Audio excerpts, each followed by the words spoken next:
अस्सलाम वालेकुम स्टूडेंट्स, उम्मीद है आप सब खैरियत से होंगे। 9th क्लास फिज़िक्स का आज हमारा टॉपिक है centre of mass. Centre of mass में सबसे पहले जो हमने मैस के मुतल्लिक़ चीज़ सीखी थी, मैस किसी भी चीज़ में मैटर की क्वांटिटी ऑफ मैटर होती है। किसी भी बॉडी में मैटर की क्वांटिटी को हम सेंटर ऑफ मैस कहते हैं। तो मैस कहते हैं। तो सेंटर ऑफ मैस जो हमने पढ़ना है, असल में हमने मैटर की जो क्वांटिटी उसका सेंटर जो होगा उसी को हम सेंटर ऑफ मैस कहते हैं। अब इसकी डिफाइन ज़रा देख लेते हैं हम। Center of a mass of a system is such a point where an applied force causes the system to move without rotation. किसी भी जिस्म का ऐसा पॉइंट जिसके ऊपर आप फोर्स को अप्लाई करें तो वो सिस्टम जो है वो रोटेट किए बगैर मोशन करे, मूव करे विदाउट एनी रोटेशन। अगर रोटेशन नहीं करेगा तो फिर वो इसका मतलब स्ट्रेट लाइन में मूव करेगा। तो रोटेशन बेटा हमने पढ़ा है, रोटेशन जब वो कोई चीज़ कर रही हो तो उसमें टॉर्क प्रोड्यूस होता है। जैसे मैंने आपको बताया था, किसी चीज़ नट को खोलना हो या टाइट करना हो तो वो भी टॉर्क प्रोड्यूस हो रहा होता है। आप एक बोतल का ढक्कन खोलते हैं तो वो भी टॉर्क प्रोड्यूस होता है। तो टार्क के डिफरेंट एग्जांपल हमने देखनी थी। स्पैनर की मदद से आप खोलते हैं किसी चीज़ को तो वो भी टार्क रोटेशन प्रोड्यूस हो रही है। तो रोटेशन के मतलब हमने इस चैप्टर के शुरू से लेकर अब तक काफ़ी चीज़ें पढ़ ली हुई हैं। अब जो सेंटर ऑफ मैस है इसके मतलब क्या बता रहे हैं, यानी ऐसे किसी भी जिसमें पॉइंट जिसके ऊपर आप फोर्स लगाएं तो वो जो ऑब्जेक्ट होगा वो रोटेट किए बगैर मूव करेगा। अच्छा, यहाँ उसने सिस्टम का वर्ड लिया हुआ है। सिस्टम बेटा कोई भी हो सकता है। ये मैं पेंसिल ले रहा हूँ, ये एक सिस्टम हो सकती है। आप एक बुक ले रहे हैं, वो एक सिस्टम हो सकती है। जिस ऑब्जेक्ट को भी आप लेके मूव करवाना चाहते हैं, जिसका सेंटर ऑफ मैस फाइंड करना चाहते हैं, तो वो एक सिस्टम कहलाएगा। अब सपोज करें आपकी बुक पे जो एग्जांपल डिस्कस की हुई है, हमारे पास कोई एक ऑब्जेक्ट है। अब मैं इसको कह देता हूँ भाई ये मेरे पास एक कोई रॉड है, इसके साथ दो ऑब्जेक्ट, एक ऑब्जेक्ट का नाम ए रख देता हूँ और एक ऑब्जेक्ट का नाम बी रख देता हूँ। ये कोई इस रॉड के साथ दो ऑब्जेक्ट अटैच है। एक का मैस m1 है, एक का मैस m2 है। m1 जो है ऑब्जेक्ट ए का जो मैस है वो ऑब्जेक्ट बी के मैस से ज़्यादा है। अब इसके ऊपर मैं फोर्स लगाऊंगा तो इसका, इस ऑब्जेक्ट का, इस सिस्टम का, ये एक सिस्टम बन गया। इस सिस्टम में अब ये एक सारा एक सिस्टम है। इसमें सेंटर ऑफ मैस इसका वो वाला पॉइंट होगा जहां आप फोर्स लगाएं तो ये सिस्टम बगैर रोटेट किए एक सीधी लाइन में मूव करेगा। रोटेशन नहीं करेगा तो फिर स्ट्रेट लाइन में मूव करेगा। जैसे सपोज करें ये मेरे पास कोई ऑब्जेक्ट है, जैसे ये सपोज कर लेते हैं ये मेरे पास कोई ऑब्जेक्ट है। तो अब ये वाला जो ऑब्जेक्ट होगा, अब देखिएगा इसके ऊपर मैं फोर्स लगाता हूँ, मैं इस हिस्से पे फोर्स लगा रहा हूँ।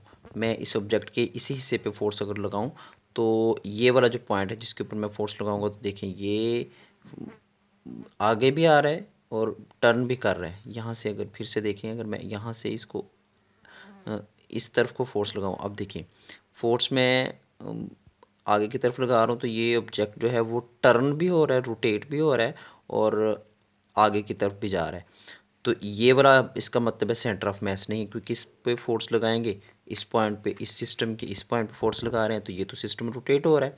उसने कहा था रोटेट किए बगैर। अब अगर हम यहाँ फोर्स लगाएं, अब इस सिस्टम में पे, अब यहाँ फोर्स लगा के देख लेते हैं। यहाँ फोर्स लगाएंगे, अब देखें ये फिर रोटेट कर रहा है, आगे भी जा रहा है बट रोटेट भी कर रहा है। अब फिर से ये ऑब्जेक्ट जो है इसका ये वाला पॉइंट सेंटर ऑफ मैस नहीं होगा।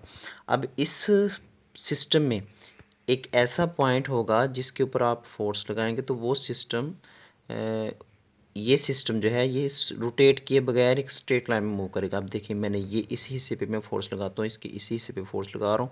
अब मैं इसको जिस तरफ मर्जी ले जाऊँ ये रोटेट नहीं कर रहा, स्ट्रेट लाइन में मूव कर रहा है।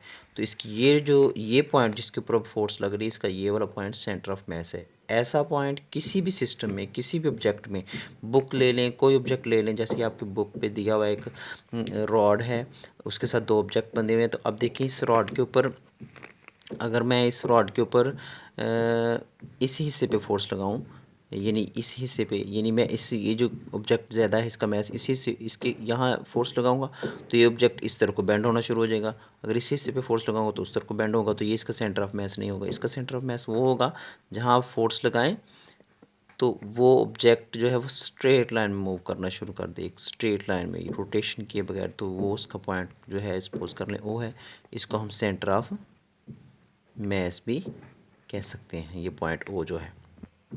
अब इसी एग्जांपल को उसने डिटेल से बताया हुआ 3 डायग्राम बना के।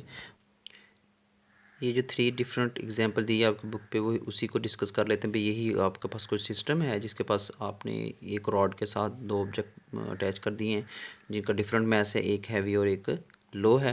अब सपोज़ करें मैं फोर्स जो है, ये फोर्स जो है ये इस ऑब्जेक्ट के करीब लगा रहा हूँ, यानी कि ये जिसका मास, जिस तरफ मास कम है उस तरफ फोर्स लगा रहा हूँ, उसके करीब करीब लगा रहा हूँ, तो ये ऑब्जेक्ट जो है इस तरफ को बेंड हो जाएगा, टर्न हो रहा है, यानी ये रोटेशन आ रही है इसमें, इस तरफ को रोटेशन आ रही है। तो ये जो रोटेशन होगी, ये जो टर्न होगा इसका, ये बेंड होना, तो ये रोटेट कर रहा है, तो इसमें भी ये वाला पॉइंट, इसका मतलब है ये centre of rotation, centre of mass नहीं है, क्योंकि इस हिस्से पे फोर्स लगाएंगे, इस पॉइंट पे फोर्स लगाएंगे, तो वो तो सिस्टम सारे का सारा रोटेट करना शुरू कर दिया।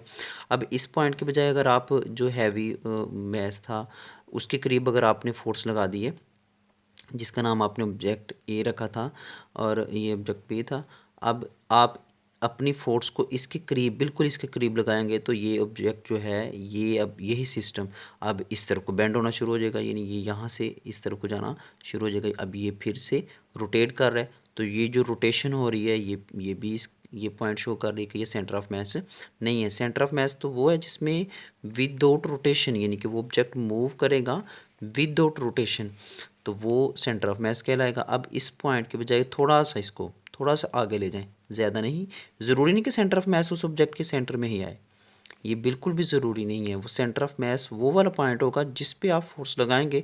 अब इसको, इस पॉइंट को चेंज करते जाएं, थोड़ा थोड़ा आगे करते जाएं और इसको मूव करते जाएं, और ये पॉइंट यहाँ आ जाएगा, तो ये ऑब्जेक्ट जो है वो स्ट्रेट लाइन में मूव करेगा विदाउट एनी रोटेशन, तो यही वो पॉइंट होगा जिसको हम सेंटर ऑफ मास कहते हैं।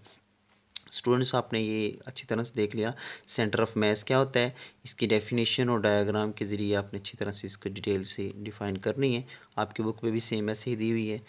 अपनी दुआ में याद रखिएगा। आज का टॉपिक ख़त्म हुआ। अल्लाह हाफिज़।